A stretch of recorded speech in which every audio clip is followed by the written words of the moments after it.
आप मान लीजिए आप बोल रहे हैं हम हिंदू राष्ट्र बनाएंगे, तो आप उनको कहाँ रखेंगे? ब्राह्मण में रखेंगे, शूद्र में रखेंगे, आप उन्हें कहाँ रखेंगे? है ना? तो आप हिंदू राष्ट्र किस बेसिस पे बनाना चाहते हैं? दायरे क्या होंगे? क्या दायरे होंगे उसके? अगर मान लो आप जैसे यहाँ पे हम लोग हिंदुइज्म से निकल के बुद्धिज्म में आए हैं, तो हमको बताया गया कि हम आपको सब इक्वल रखे जाएंगे। आप हिंदुइज्म में क्या बताएंगे उनको? क्या नाम है आपका? मेरा नाम है डॉक्टर प्रीति। प्रीति, आपने सफेद कपड़े क्यों नहीं पहने? सब तो सफेद में दिख रहे हैं। मुझे लगता है कलर से कुछ नहीं होता है। हाँ। मतलब अगर आप मन से मानते हो तो कुछ होता है, अगर आप मन से नहीं मानते हो तो आप कपड़े पहन लीजिए या फिर कुछ भी पहन लीजिए, कोई फर्क नहीं पड़ता। कहाँ से आई हैं आप? दिल्ली से ही हैं? हाँ, मैं दिल्ली से हूँ, शाहदरा से। आज इस समारोह में आई हैं, कैसा लग रहा है आपको? और क्योंकि आप यूथ हैं तो क्या बदलाव आपकी सोच में हुआ यहाँ आकर? बदलाव तो कुछ भी नहीं हुआ, मतलब जो मैं हूँ वो ही सब यहाँ पे मुझे सुनने को मिला। बस वो और मन पक्का हो गया मेरा कि जो मैं कर रही हूँ वो ठीक ही है। मुझे मतलब ऐसा कुछ भी नहीं लगा कि मैंने कुछ गलत किया है या फिर मुझे ऐसा नहीं करना चाहिए। मुझे लगा कि मैंने जो भी अभी तक किया है या फिर मेरे अंदर जो भी सोच का परिवर्तन अभी तक हुआ था वो अच्छा ही हुआ था। दीक्षा लिया आपने आज बुद्ध धर्म की, कैसा लग रहा है आपको? मुझे अच्छा लग रहा है। मैं मानती पहले से थी, लेकिन आज लीगली करके मुझे और अच्छा लग रहा है। अच्छा, ऐसा क्या था बुद्ध धर्म में जिसने आपको सबसे ज्यादा अट्रैक्ट किया अपनी तरफ?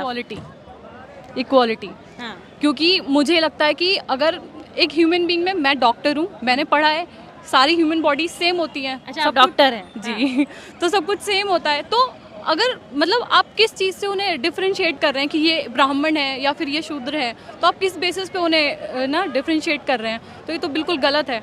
मतलब जब इलाज के लिए डॉक्टर के पास जाते हैं तो नहीं पूछते हैं डॉक्टर दलित है कि सवर्ण है, तो फिर जो है नॉर्मल इंसान से धर्म क्यों पूछा जाए, भेदभाव क्यों किया जाए? और ये आया कहाँ से? किसने बनाया? ये इंसानों ने ही तो बनाया है ना। तो मुझे तो ये चीज़ बहुत गलत लगती थी। इस वजह से मुझे लगता है जहाँ पे मैं इक्वल हूँ, जहाँ पे सारे इंसान बराबर हो, हमें वही मानना चाहिए। जो आपसे प्यार करे आपको उनसे प्यार करना चाहिए। जो आपको धुतकारे आपको उनके पास नहीं जाना चाहिए। जो धर्म आपको धुतकारता है आपको उसके पास नहीं जाना चाहिए। अच्छा, पंचशील का झंडा आपके गले में हमें दिखाई दे रहा है, इसका अर्थ समझाएंगे हमारे दर्शकों? इसका अर्थ है सारे रंग, मतलब इसका अर्थ है कि सब समान है यहाँ पे। मतलब कोई भी सारे मानव समान हैं यहाँ पे। कोई भी वो नहीं है, अंतर नहीं है, नहीं है जी। अच्छा, आप जो है आज हाल फिलहाल में पॉलिटिक्स देखती हैं? हाँ, थोड़ा बहुत, जब थोड़ा बहुत एक्टिव है। मुझे टाइम मिलता है तो मैं देखती हूँ। मोदी जी कैसे लगते हैं? आज दशहरा है, देश आप मुझे विदेश। बताइए, मोदी जी मुझे अच्छे लगने चाहिए या बुरे लगने चाहिए? आप बताइए कैसे लगते हैं? आरएसएस वाले क्रॉस क्वेश्चन कर रही हूँ। आप लोग आज दीक्षा लेने आए हैं और आरएसएस वाले कहते हैं कि अच्छे सुन लीजिए, क्यों लगने चाहिए? मैं आऊंगी उस मुद्दे पे भी। आप लोग यहाँ आज 10,000 लोगों ने दीक्षा ली है और राजेंद्र पाल गौतम जी ने कहा है कि अगले 2025 तक कम से कम 10 करोड़ लोग दीक्षा लेंगे। वहीं आरएसएस कहता है कि 2024 तक हिंदू राष्ट्र बनाएंगे। अभी आपने कहा ऊंच नीच दरकिनार नहीं होना चाहिए, कैसे देख रहे हैं इस पूरी चीज़ को? आप हिंदू राष्ट्र बनाएंगे, आप उन लोगों को किस बेसिस पे आप उनको वहाँ उसके लिए अट्रैक्ट करेंगे? किस बेसिस पे आप उन्हें क्या बताएंगे कि आप मान लीजिए आप बोल रहे हैं हम हिंदू राष्ट्र बनाएंगे, तो आप उनको कहाँ रखेंगे? ब्राह्मण में रखेंगे, शूद्र में रखेंगे, आप उन्हें कहाँ रखेंगे? है ना? तो आप हिंदू राष्ट्र किस बेसिस पे बनाना चाहते हैं? दायरे क्या होंगे? क्या दायरे होंगे उसके? अगर मान लो आप जैसे यहाँ पे हम लोग हिंदुइज्म से निकल के बुद्धिज्म में आए हैं, तो हमको बताया गया कि हम आपको सब इक्वल रखे जाएंगे। आप हिंदुइज्म में क्या बताएंगे उनको? मतलब जो यहाँ बताया जा रहा है कि वैज्ञानिकता की बात होगी, समानता की बात होगी, तो वहाँ जो है कौन सी क्वालिटीज गिनाएंगे? हाँ, बिल्कुल।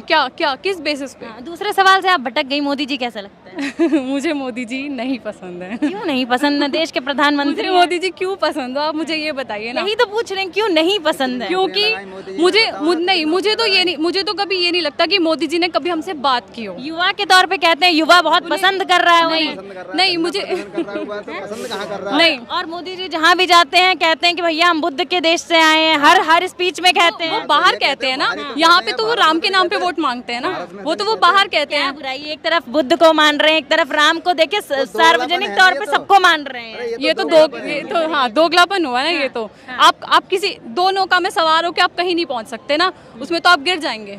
तो आपको कहीं एक रहना पड़ेगा, या तो आप हिंदू हो जाइए।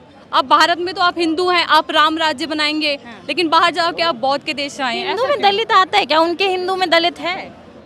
हिंदू कहाँ दलित में आते हैं? आप बताइए। जब हमको मंदिर जाने तक का अधिकार नहीं है तो फिर कहाँ से वो मंदिर जाने तक का अधिकार नहीं? कहाँ से फिर वो हिंदू हैं? अगर उसको धुतकारा जा रहा है, पीटा जा रहा है, मारा जा रहा है, घोड़ी पे चढ़ने के लिए पीट रहे हैं। अगर मतलब सिर्फ मंदिर का अधिकार अगर मिल जाएगा जाने का तो हिंदू हो जाएंगे? नहीं, क्यों हो जाएंगे हिंदू?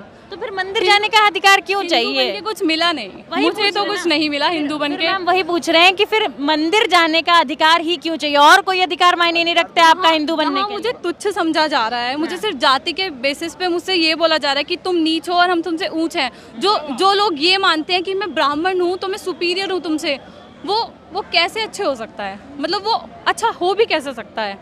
उसको हम क्या समझ सकते हैं? डॉक्टर साहिबा, बहुत सही तरीके से आपने हमारे सारे तर्क का वितर्क दिया और जवाब दिया। बहुत बहुत धन्यवाद आपका।